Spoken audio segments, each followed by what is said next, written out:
कल्पनाच कुकिंग कॉर्नरमध्ये आपलं सर्वांचं मनापासून स्वागत। आज मी बनवणार आहे हिरव्या हरभऱ्याची कचोरी।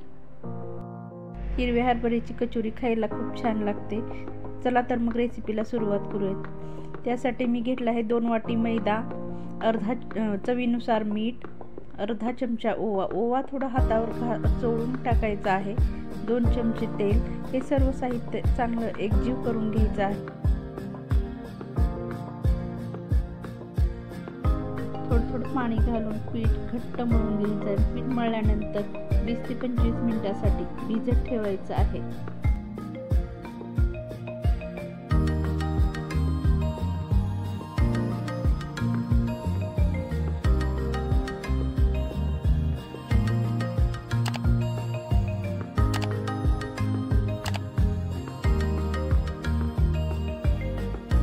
कचोरीच्या सारणासाठी 1 वाटी हरभरे घेतले आहेत। हरभरे मिक्सरचं भांडं घेऊन त्याच्यामध्ये जाडसर वाटून घ्यायचे, थोडी कोथिंबीर टाकायची आहे।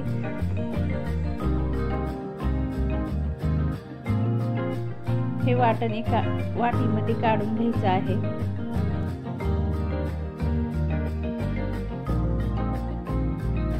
गॅस चालू करून कढई गरम झाल्यावर तेल टाकायचं आहे। तेल टाकल्यानंतर जिरे, हिरवी मिरची बारीक कट केलेली आणि लसूण पेस्ट टाकायची आहे।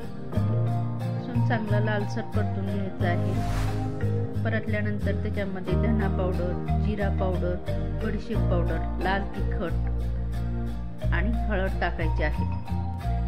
हे मसाले चांगले मिक्स करून घ्यायचे आहे। त्याच्यानंतर चिमूटभर हिंग टाकायचं आहे आणि वाटलेलं वाटण घालायचं आहे। ते वाटण चांगलं परतून घ्यायचं आहे।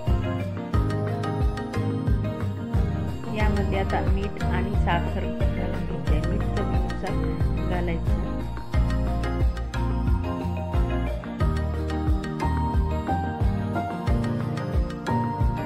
गरम मसाला आणि आमचूर पावडर टाकून चांगलं मिक्स करून घ्यायचं आहे। एक वाफ आली का गॅस बंद करून घ्यायचा। कचोरीचं सारण तयार झालं आहे। आपण एका बाउलमध्ये काढून घेऊ।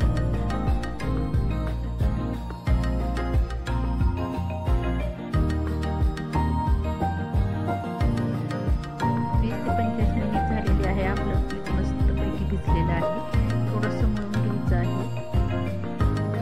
पीठ घेऊन त्याची लोणी बनवून त्याचे छोटे छोटे गोळे बनवून घ्यायचे।